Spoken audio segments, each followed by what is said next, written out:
There, if you have skipped that presentation and have come directly to the trains, you didn't hurt my feelings and you didn't make a mistake. So I hope you enjoy this, because now we're going to get directly into the trains and kind of get an idea where I'm going from here. All right, I'm going to have to do this kind of handheld, because it's just, I've got to cover the entire garage. Basically what I've got here, this is my new Shay 3-truck gear driven locomotive. That's the newest train I've got, and the only train that I paid full price for. These skeleton logging cars, they're technically G scale. They work with the 20.3. This is a 20.32 scale. They work together fine. I shouldn't have a problem with them.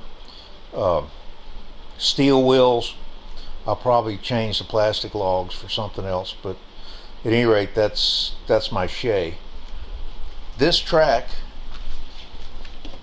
the brass track right here, is what you buy in the stores. You can get it in brass, you can get it in aluminum, you can get it in all kinds of materials.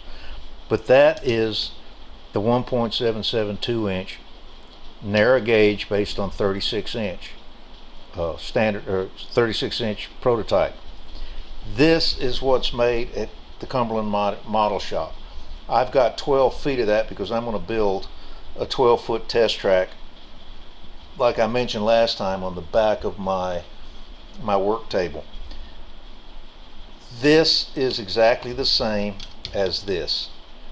That's the correctly calculated third rail for standard gauge locomotives. Brilliant, absolutely brilliant. I'm so glad that Dave Queener is doing this, because I figured I was going to have to lay a bunch of this, hand lay it, so I'd have room on the ties to lay another rail. And this is prototypical. In the real world, there's plenty of this around. 3 rail, and just because narrow gauge mountain railroads, when they would come down off the mountain and go to longer, straighter runs, they switch over to standard gauge. So,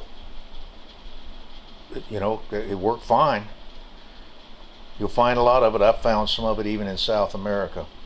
So that's fun. Now the rest of these locomotives that you see, let me change my grip here. The rest of these locomotives I bought off eBay over the past 10 years.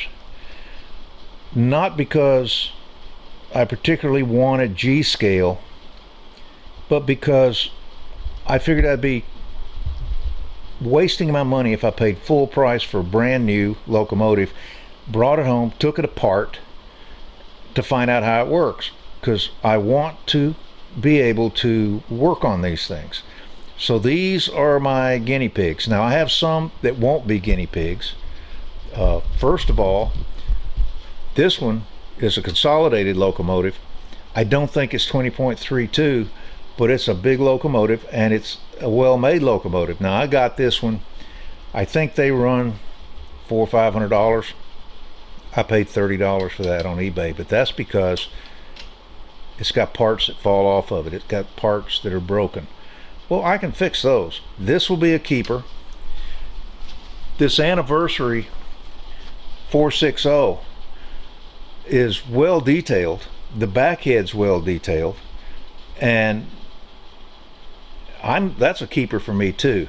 A lot of these others, I'll probably keep them, but I'm going to be putting them on display. I've got some rolling stock, as you can see. This train right here, this Christmas train, that's the first train I bought. And actually I bought that in 1993. It's run a lot of Christmases, gone around a lot of trees.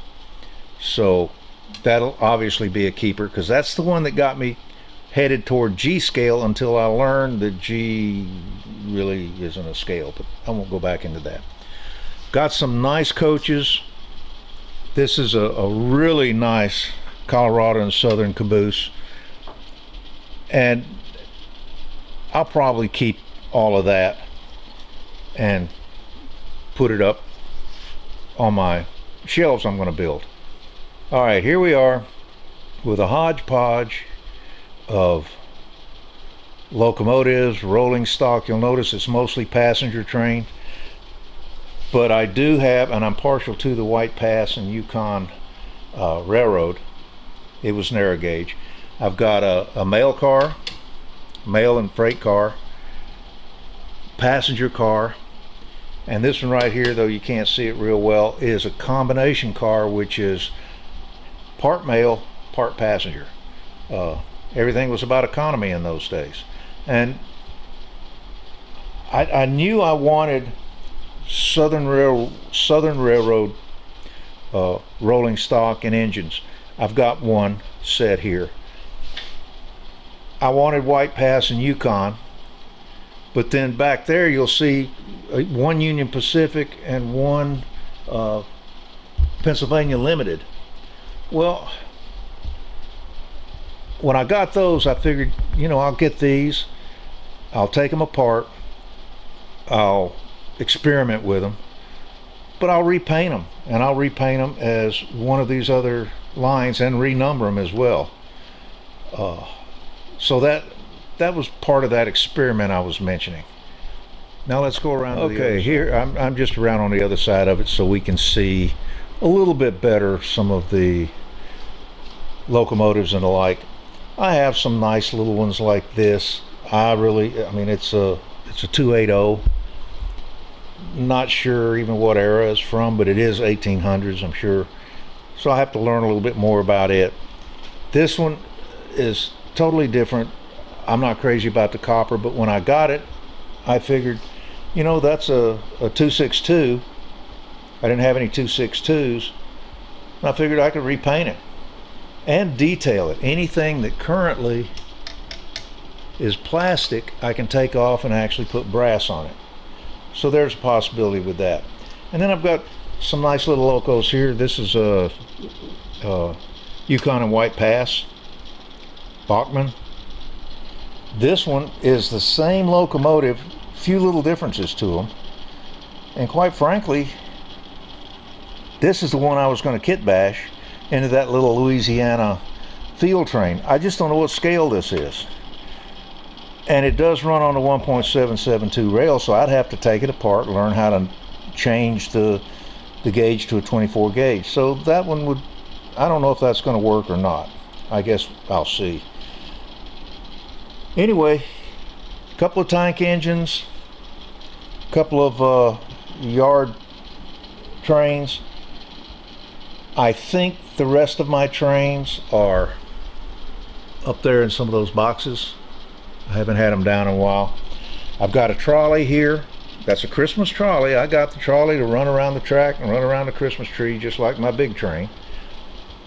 And I've got a trolley over on the other side I'm going to take you to. All right, here we go. This is the other Christmas trolley. That one was basically green. This one is red. And I don't know if there's a prototype for these or not. Quite frankly, they make really good trolleys. Bachmann makes a good line of them. They're still in use in a number of cities around the U.S., New Orleans being one of them. So Savannah, Georgia, I think, is running trolleys. Take that back. I'm not sure about New Orleans. I know Savannah is.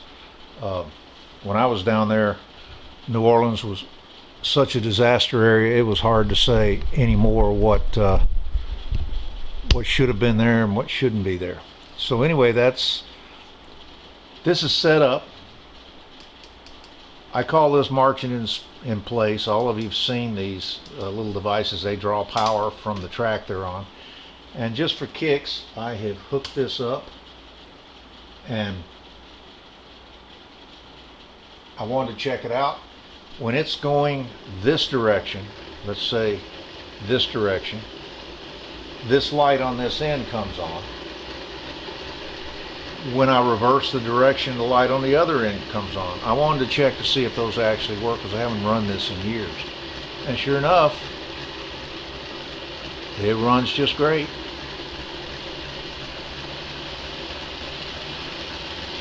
A little wobbly, but I think that's because of the test stand it's on.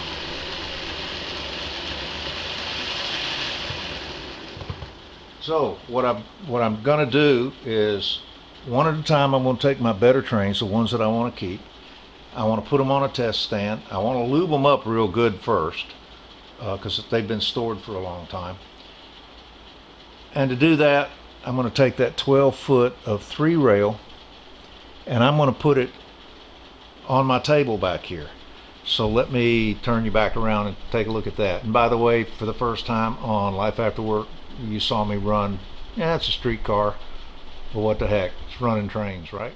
Honestly, I don't know the best place to put the camera to give you an idea, but as you know from my video of building this extension to my workshop, this level is down at normal desk level, office desk level. This is my hobby area. My chair will go up and down. I'll go back and forth. Well, I want to have that full 12 feet of test rail. A lot of it will be in place using these devices I just showed you. But then I want to be able to run it so I can listen to it as it's actually moving forward. So for all practical purposes, it'll go all the way down to that end of the table. There'll be a display cabinet. There'll be a display cabinet over there like that, and a bunch of these will be, well, a few of them will be displayed. I'll run that down right in front of the bookcase, all the way down, and all the way over here.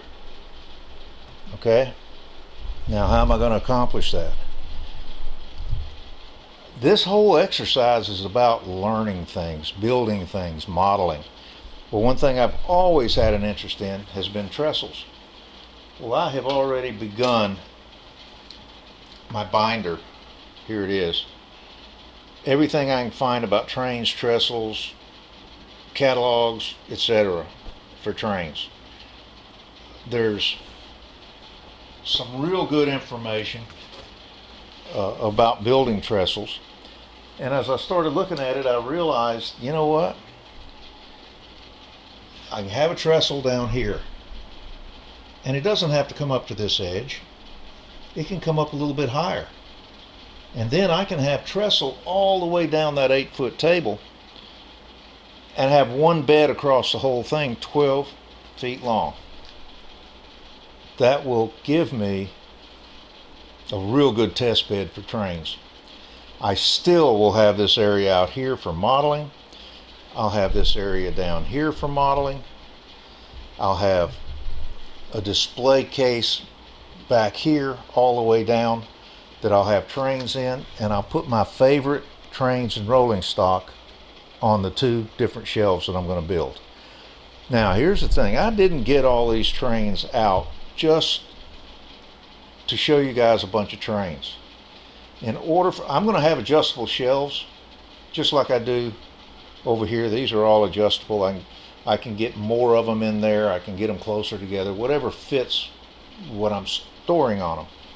So I needed to get dimensions. I need to pick out the ones like this. If I want to keep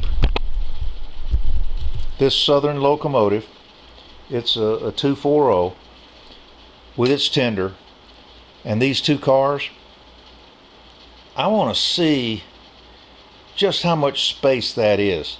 I might be able to get the locomotive, the tender, and this car, this combo car, because that is a nice little combo car, on one shelf, and I can put this right behind it. But then I needed to know how wide a shelf I'm going to use.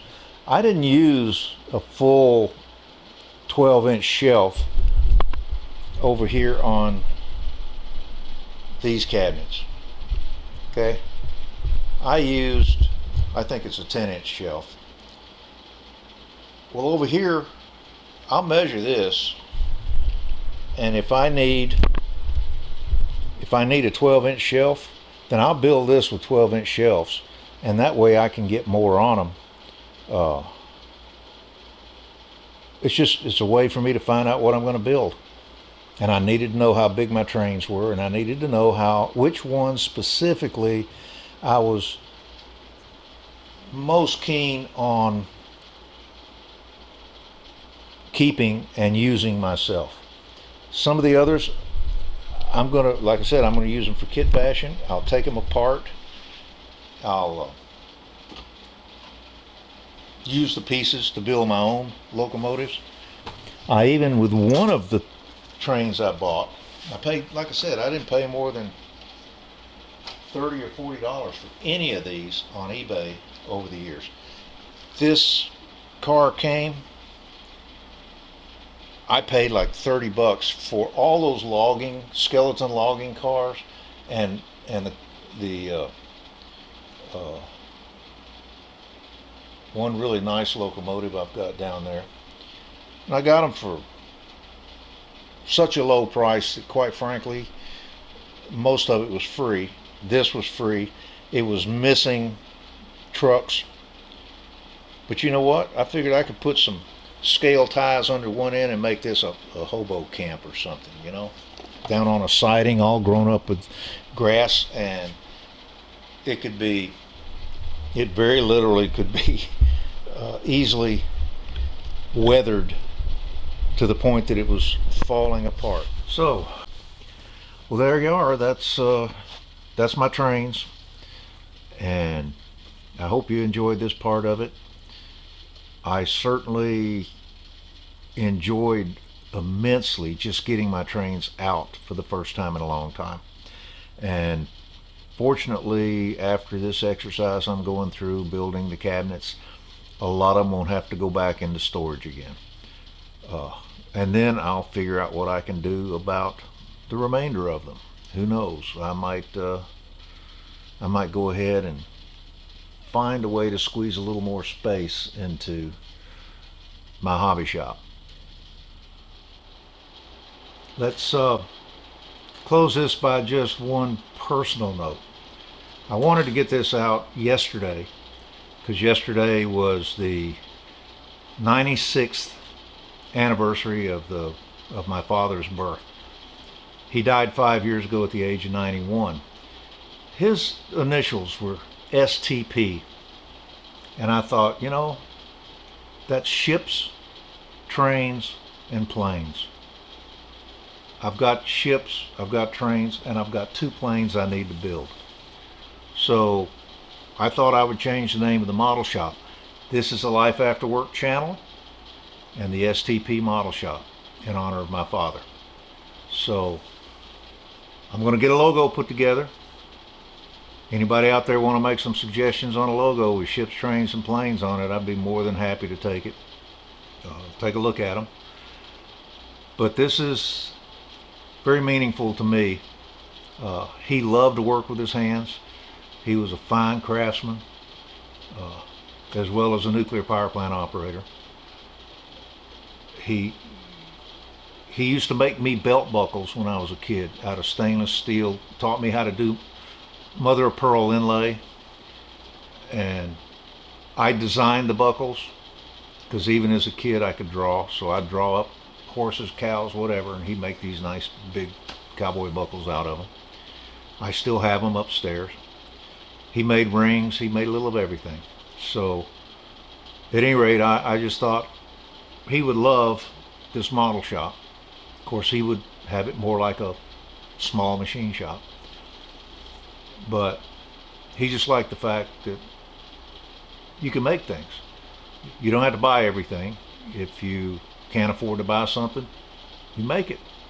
I've seen locomotives modeled out of paper, and you couldn't tell. Well, I've learned how to do that. I could do that. But I'll probably use styrene and wood in some of the modifications of some of these loco. So anyway, that's enough of me rattling on. Thanks for taking a look at the video. I hope some of you got something out of this, and I'll see you next time.